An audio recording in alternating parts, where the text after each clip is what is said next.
أعوذ بالله من الشيطان الرجيم. بسم الله الرحمن الرحيم. وأتموا الحج والعمرة لله فإن أحصرتم فما استيسر من الهدي ولا تحلقوا رؤوسكم حتى يبلغ الهدي محله فمن كان منكم مريضا أو به أذى من رأسه ففدية من صيام أو صدقة أو نسك فإذا أمنتم فمن تمتع بالعمرة إلى الحج فما استيسر من الهدي فمن لم يجد فصيام 3 أيام في الحج و7 إذا رجعتم تلك 10 كاملة ذلك لمن لم يكن أهله حاضر المسجد الحرام واتقوا الله واعلموا أن الله شديد العقاب. صدق الله مولانا العظيم وصدق رسوله النبي الأمي الكريم ونحن على ذلك لمن الشاهدين والشاكرين والحمد لله رب العالمين. گزشتہ آیات میں یعنی رکوع کے شروع میں حج کا ذکر ہوا تھا کہ لوگ آپ سے نئے چاند کے بارے میں پوچھتے ہیں تو آپ کہہ دیں کہ یہ چاند لوگوں کے مختلف معاملات میں اوقات متعین کرنے کے لیے اور حج کا وقت متعین کرنے کے لیے چاند کا گٹھنا اور بڑھنا، اس کا یہ فائدہ ہے. لیکن صحابہ کرام اگر مدینے سے حج کے لیے مکہ آتے تو کافروں کی طرف سے جنگ کا بھی خطرہ رہتا تھا، تو اس لیے اللہ تبارک و تعالیٰ نے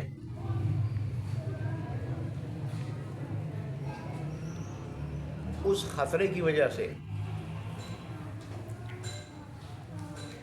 جو صحابہ کرام کے سامنے تھا جنگ کے احکام بتائے کہ حرمت والے مہینوں میں اگر جنگ ہو کافروں کی طرف سے یا اگر حرمت والے مقام مسجد حرام میں ہو تو پھر تمہیں کیا کرنا، ان تفصیلی احکام ذکر ہو چکے. آج اللہ تبارک و تعالیٰ نے یہ بتانا ہے آج کی آیات میں کہ اگر انسان احرام باندھ لے حج کا یا عمرے کا اور پھر حج عمرے کے راستے میں کوئی رکاوٹ پیش آئے جس کی وجہ سے آدمی حج نہ کر سکے، عمرہ نہ کر سکے، تو انسان کو کیا کرنا چاہیے. جیسے رسول اللہ صلی اللہ علیہ وسلم کو صحابہ کرام کو رکاوٹ درپیش آئی تھی سن 6 ہجری میں جب رسول اللہ صلی اللہ علیہ وسلم نے عمرے کا ارادہ فرمایا تو حدیبیہ کا مقام جو جدہ سے مکہ کی طرف جاتے ہوئے مکے سے 22 کلومیٹر تقریباً 22 کلومیٹر کے فاصلے پر ہے، تو اس حدیبیہ کے مقام پہ کافروں نے روک لیا کہ تم عمرے کے لیے نہیں آ سکتے ہو، اور وہ آمادہ جنگ ہو گئے کافر. پھر معاہدہ یہ ہوا کہ اس سال چلے جاؤ، اگلے سال پھر عمرے کے لیے آ جاؤ. تو ایسے اگر انسان عمرے کا ارادہ کرے اور اچانک راستے میں کوئی رکاوٹ پیش آئے تو پھر کیا جائے گا، اس کا طریقہ، اس کے احکام اللہ تبارک و تعالیٰ نے آج کی آیات میں ذکر کیے ہیں. پہلے تو اللہ تبارک و تعالیٰ نے فرمایا کہ جب تم حج اور عمرہ کرو تو اللہ کی رضا کے لیے پورا حج عمرہ کرو. جو کتابیں لکھی گئی ہیں ان میں دیکھو، بہتر تو یہ کسی مستند عالم سے سیکھ لے آدمی، حج کے لیے جائے، عمرے کے لیے جائے، مستند عالم سے اس کے احکام سیکھ لے اور خاص کر اس کے جو ضروری طریقہ ہے وہ طریقہ سیکھ لے، پھر اس کے ضروری احکام سیکھ لے، اور یا پھر کتابیں جو اس کے لیے لکھی گئی ہیں ان کتابوں میں دیکھ لے، یاد کر لے اچھی طرح، تو حج کرے پورا، عمرہ کرے پورا. اس لیے کہ ظاہر ہے اگر ارکان پورے نہیں ادا کیے جائیں گے تو بعض اوقات حج فاسد ہو جاتا ہے، عمرہ بھی فاسد ہو جاتا ہے، اور اس کی قضا آتی ہے، لوگوں کو پتہ نہیں ہوتا. اور بعض اوقات دم لازم آتا ہے انسان کے اوپر، دم واجب ہو جاتا ہے، کسی جانور کو ذبح کرنا، کہیں فدیہ واجب ہو جاتا ہے، کہیں صدقہ واجب ہو جاتا ہے، تو اور لوگوں کو پتہ نہیں ہوتا. تو اس لیے اللہ تبارک و تعالیٰ نے فرمایا کہ حج اور عمرے کے احکام سیکھ کے جاؤ، اور جس طریقے سے اللہ تبارک و تعالیٰ نے حج عمرے کے کرنے کا طریقہ بتایا ہے اس کے مطابق حج بھی کرو، عمرہ بھی کرو۔ ساتھ اللہ نے فرمایا کہ حج عمرہ اللہ کی رضا کے لیے ہو، نام و نمود کے لیے نہ ہو، نام و نمود کے لیے اور فخر کے لیے نہ ہو۔ جیسے آج کل بعض لوگوں نے اس کو ایک فخر کا ذریعہ بنایا ہوتا ہے، جب حاجی آتے ہیں تو ظاہر لوگ رشتہ دار تو ہار پہناتے ہیں، بعض ایسے ہوتے ہیں اگر کوئی اور پہنانے والا نہ ہو تو خود اپنے گلے میں ہار ڈال لیتا ہے کہ میں حج سے آیا ہوں، خود ڈال لیتا ہے۔ لوگوں کو پتہ چلے میں حج پہ گیا تھا، لوگوں کو پتہ چلے میں عمرے کے لیے گیا تھا، اور وہاں جا کے وہاں بھی جو ہے عمرہ کم ہوتا ہے اور سیلفیاں زیادہ ہوتی ہیں، حج کم ہوتا ہے سیلفیاں زیادہ ہوتی ہیں۔ تو اللہ نے فرمایا کہ حج اور عمرہ جیسے عظیم الشان فریضے جب ادا کرو تو اللہ کی رضا کے لیے، کہ اللہ راضی ہو جائے، نہ فخر کے لیے ہو نہ نام و نمود کے لیے ہو، اللہ کی رضا کے لیے۔ ہاں اگر تم کہیں روک دیے جاؤ عمرے سے، جیسے رسول میں روکے گئے، تو پھر عمرے سے روک دیے جاؤ، یا اگر حج سے روک دیے جاؤ تو اب حلال ہونے کا ایک طریقہ ہے، وہ یہ کہ جانور ذبح کرو، اونٹ ہو، گائے ہو، بکری ہو، کوئی جانور ذبح کرو۔ ذبح کہاں ہو؟ وہ حرم میں جا کے۔ اللہ نے فرمایا کہ جب وہ جانور اپنے محل میں پہنچ جائے اس کے بعد تم حلال ہو جاؤ، حرم میں جا کے ذبح ہو۔ اس کا طریقہ یہ ہے کہ اگر آدمی کے پاس جانور ہے یا ادھر جہاں اس کو روک دیا گیا ہے وہاں خریدنے کا انتظام ہے، نہیں تو حرم میں اگر کوئی جاننے والا ہے تو اس کو کہہ دے کہ بھئی فلانے دن میری طرف سے حرم میں جانور ذبح کر دے، اور جب وہ دن وہ وقت آ جائے، فلانے دن فلانے وقت، اور جب وہ دن وہ وقت آ جائے تو پھر غالب گمان کے مطابق کہ اب اس نے ذبح کیا ہوگا، اس کے بعد یہ سر کے بال مونڈ دے یا چھوٹے کر دے ایک پور کے برابر، اور اس کے بعد پھر کیا ہے احرام کھول لے، حلال ہو جائے۔ لیکن اس صورت میں پھر قضا لازم آتی ہے۔ ویسے عمرہ جو ہے وہ سنت ہے، سنت موقع ہے، پوری زندگی میں ایک مرتبہ، واجب نہیں ہے، لیکن جب قضا ہو جائے، یعنی ایک مرتبہ انسان نے احرام باندھ لیا، احرام باندھ لیا، نیت کر لی، تلبیہ پڑھ لیا، اب اس کے اوپر عمرہ واجب ہو گیا، عمرہ واجب ہو گیا احرام باندھنے کے بعد۔ نیت، اصل احرام نام ہے نیت تلبیہ کا، وہ چادریں جس کو ہم احرام سمجھتے ہیں حقیقت میں وہ احرام نہیں، وہ تو احرام کی علامت ہے۔ تو ایک مرتبہ جب نیت پڑھ لی، تلبیہ پڑھ لیا، نیت کر لی، تلبیہ پڑھ لیا، تو عمرہ واجب ہو گیا۔ اب اگر یہ راستے میں روک دیا جائے یا کوئی روک دے، جیسے رسول اللہ صلی اللہ علیہ وسلم کو کافروں نے روک دیا تھا، کوئی دشمن روک دے یا کوئی درندہ روک دے یا کسی بیماری کی وجہ سے آدمی نہ جا سکے، کسی بیماری کی وجہ سے، ایسا بیماری کہ اب چل نہیں سکتا، جلد یا کوئی حادثہ پیش آ جائے، پاؤں زخمی ہو جائے، ٹانگ زخمی ہو جائے، جس میں چل نہیں سکتا، تو پھر اس صورت میں یہی ہے کہ ایک جانور وہاں پہ اگر ادھر جہاں روکا گیا ہے، جہاں رک گیا ہے، وہاں سے اگر لینا ممکن ہو، بیچنا ممکن ہو، نہیں تو وہاں اگر کوئی جاننے والے اس کو فل کر دے، جیسے میں نے کہہ دی، وہ جب جانور ذبح کر دے تو ادھر سے سر منڈوا لے اور کیا ہو جائے، حلال ہو جائے۔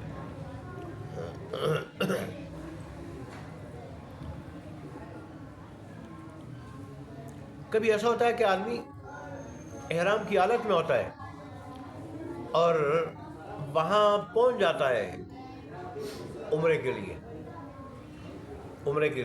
پہنچ جاتا ہے، حج کے لیے پہنچ جاتا ہے، لیکن کسی بھی مجبوری کی وجہ سے وہاں سر منڈوانا پڑ جاتا ہے، سر کسی بیماری کی وجہ سے، کسی تکلیف کی وجہ سے سر منڈوانا پڑ جاتا ہے، تو اس کا کیا حکم ہے؟ اللہ نے اس کی بھی اجازت دی ہے، لیکن فرمایا کہ اس کا فدیہ ادا کرے۔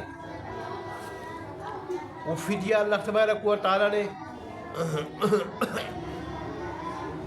3 چیزوں کا قرار دیا ہے کہ فدیہ ادا کرے، یا تو روزوں سے روزے رکھے، کتنے روزے اس کی تفصیل پہ رسول اللہ نے بتائی، 3 روزے رکھے، 3 روزے رکھے۔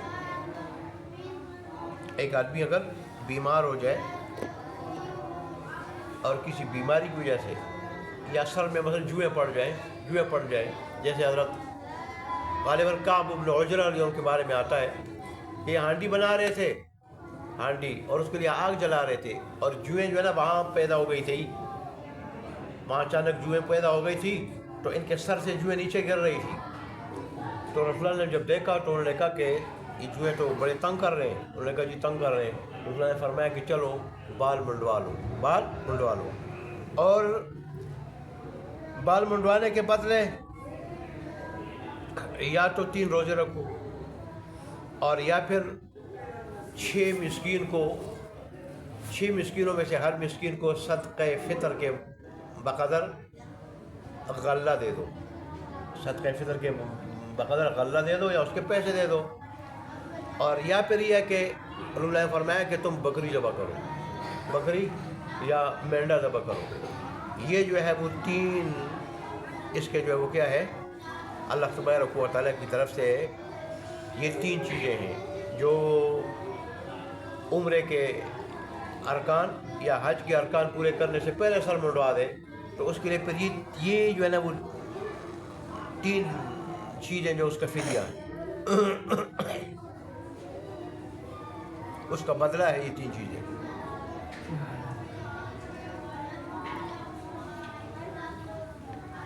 پھر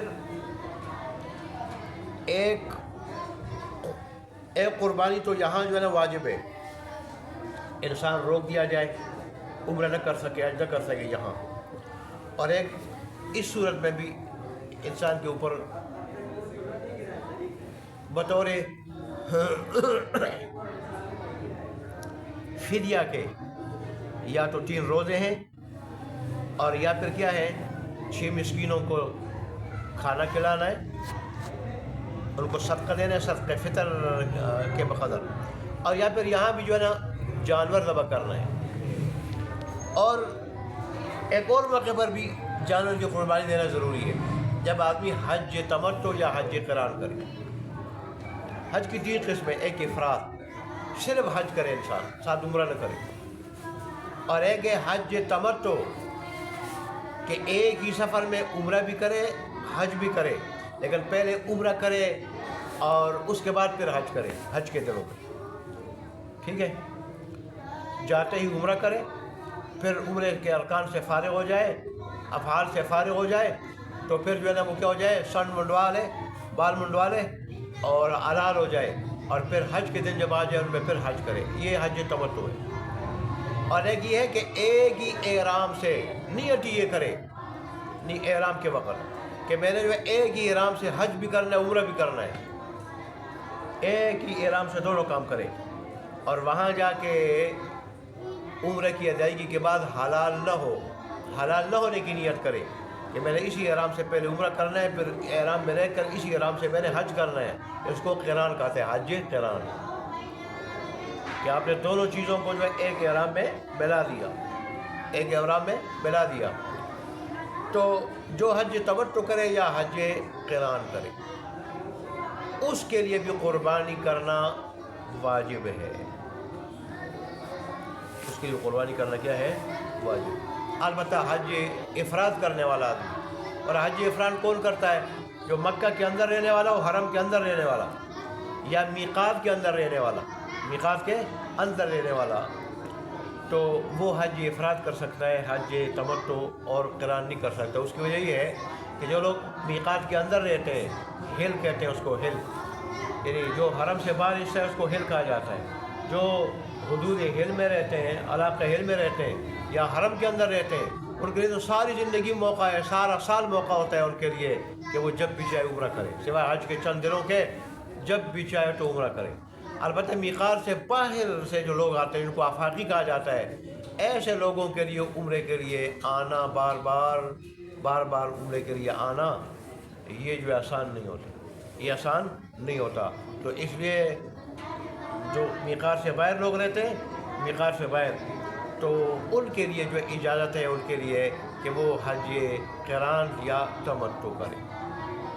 ہمارے نزدیک بہتر تو قران ہے اور پھر تمتع ہے. اگرچہ لوگ عام طور پر تمتع کرتے ہیں کیونکہ قران مشکل ہے کہ آدمی جو ہے نا وہ عمرے سے لے کے حج تک احرام بھی رہے تو ظاہر احرام کی حالت میں زیادہ دیر رہنا مشکل ہوتا ہے. اس زیادہ تر لوگ جو ہے نا حج تمتع کرتے ہیں, پہلے عمرہ کر لیتے ہیں اور اس سے پھر حلال ہو جاتے ہیں, پھر حج کے جب دن آ جاتے ہیں پھر اس کے دنوں میں پھر کیا کر لیتے ہیں, حج کر لیتے ہیں. یہ حج تمتع اور افراد جو کرتا ہے اس پر بھی قربانی واجب ہوتی ہے.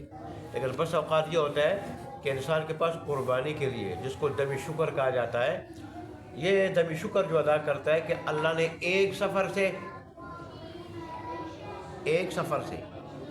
اور پھر قران کی صورت میں ایک احرام سے 2 عظیم الشان جو ہے نا فریضے ادا کرنے, عبادت ادا کرنے کی توفیق اللہ تبارک و تعالیٰ نے عطا فرمائی ہے. تو کیا جاتا ہے, قربانی جو ہے نا قربانی کرنی پڑتی ہے, قربانی واجب ہے. اس کو دم شکر کہا جاتا ہے. دم شکر, اللہ کا شکر ادا کرتے ہیں کہ اللہ نے ایک سفر سے 2 عبادتیں عظیم الشان نصیب فرمائی, ٹھیک ہے, یا ایک سفر اور ایک احرام سے 2 عظیم الشان عبادتیں نصیب فرمائی.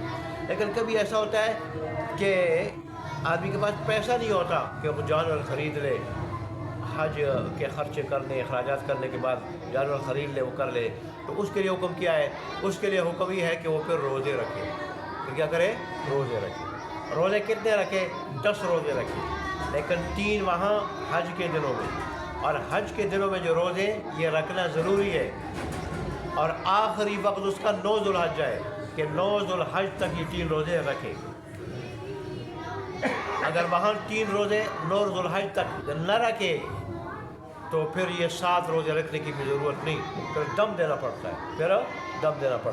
ہاں, وہاں اگر 3 روزے رکھے تو 7 روزے پھر اس وقت رکھے جب حج سے فارغ ہو جائے اور اپنے ٹھکانے پہ آ جائے, اس وقت رکھے, یا واپسی سفر میں رکھے, اور یا پھر جب اپنے وطن لوٹ آئیں. امام ابو حنیفہ رحمۃ اللہ علیہ کے نزدیک جو ہے نا یہ وسعت ہے اس پہ کہ جب حج سے فارغ ہو کے اپنے ٹھکانے آ جائے وہاں بھی رکھ سکتا ہے, اور اگر سفر کے دوران رکھنا چاہے واپسی سفر تو اس وقت بھی رکھ سکتا ہے, اور اپنے وطن لوٹنے کے بعد اپنے وطن میں بھی رکھ سکتا ہے. یہ 10 روزے ہیں جو حج تمتع اور قران کرنے کے بعد دم شکر ادائیگی کی قدرت نہیں رکھتا. یہ رب کی طرف سے کیا ہے, یہ سہولت ہے. تو بہرحال یہ مختلف چیزوں کے احکام تھے کہ آدمی روزے سے روک اسے عمرے یا حج سے روک دیا جائے, پھر کیا کیا جائے گا, ٹھیک. اور اگر حج اور عمرے کے دوران اگر جو ہے نا ارکان پورے کرنے سے پہلے سر منڈانے کی ضرورت پڑ جائے پھر کیا کرے گا.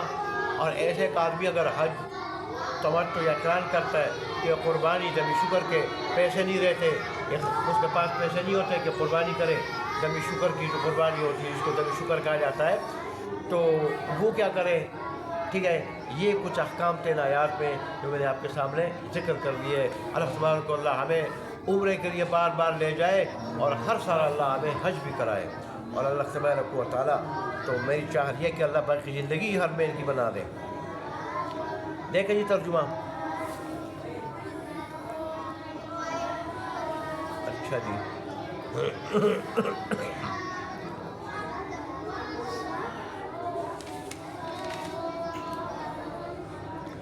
وَأَتِمُّ الْحَجَّ وَالْعُمْرَةَ لِلَّهِ, اور پورا ادا کرو حج اور عمرہ اللہ کے لیے, خالص اللہ کی رضا کے لیے.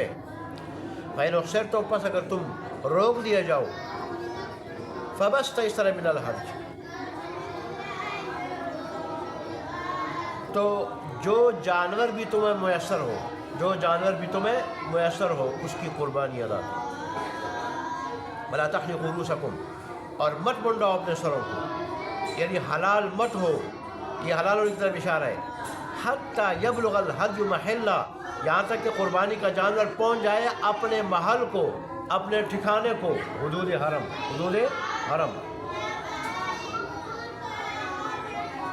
فمن کان منکم مریضا او بہ اذی من رأسہ, پر جو تم میں سے بیمار ہو یا اس کے سر میں تکلیف ہو, ففدیۃ من صیام, تو فدیہ ہے روزوں سے, او صدقۃ, یا صدقے سے, او نسک, یا قربانی سے. فإذا امنتم, پر جب تم معمول ہو جاؤ, حالت امن میں ہو جاؤ, کوئی عذر نہ ہو, کوئی رکاوٹ نہ ہو. فمن تمتع بالعمرۃ الی الحج, تو جو فائدہ اٹھائے عمرے کا حج کے ساتھ، یعنی ایک ہی سفر میں اللہ اس کو حج عمرہ دونوں نصیب کرے، ہاں تمتع کی صورت میں یا قران کی صورت میں، فَمَسْتَيْسَرَ مِنَ الْهَدْيِ، تو جو بھی جانور میسر ہو اس کی قربانی کرنی ہے نبی شکر کے طور پر۔ فَمَن لَّمْ يَجِدْ، پس جو جانور نہ پائے، پیسوں کی وجہ سے نہ پائے یا جانور نہیں مل رہا، فَصِيَامُ ثَلَاثَةِ أَيَّامٍ فِي الْحَجِّ، تو 3 دنوں کے روزے ہیں حج میں، یعنی حج کے دنوں میں، وَسَبْعَةٍ إِذَا رَجَعْتُمْ، اور 7 روزے جب تم لوٹ جاؤ اس وقت ہے۔ تِلْكَ عَشَرَةٌ كَامِلَةٌ، یہ پورے 10 روزے ہیں، اس طرح یہ پورے 10 روزے ہوئے۔ ذَلِكَ لِمَن لَّمْ يَكُنْ أَهْلُهُ حَاضِرِ الْمَسْجِدِ الْحَرَامِ، یہ حج اور تمتع کا حکم اس شخص کے لیے ہے کہ جو مسجد حرام میں اس کے گھر بار رہنے والے نہ ہو، اس کے گھر والے رہنے والے نہ ہو، مسجد حرام کے قریب رہنے والے نہ ہو۔ واتقوا اللہ واعلموا ان اللہ شدید العقاب، اور اللہ سے ڈرو اور یہ جان لو کہ اللہ تبارک و تعالیٰ سخت سزا لینے والا ہے۔ یہ اللہ تبارک و تعالیٰ کا معمول ہے کہ اللہ جہاں کہیں بھی احکام دیتا ہے وہاں واتقوا اللہ کا لفظ کہتے ہیں اللہ تبارک و تعالیٰ کہ اللہ سے ڈرو اور جان رکھو کہ اللہ سخت سزا دینے والا ہے۔ کیوں کہ خوف خدا جب تک دل میں نہ ہو اس وقت انسان جو ہے کسی چیز کی کوئی پرواہ نہیں کرتا، اس لیے اللہ تبارک و تعالیٰ بار بار یہ جملہ دہراتا ہے۔ اللہ ہمیں خوف خدا نصیب فرمائے۔ وآخر دعوانا الحمدللہ رب العالمین۔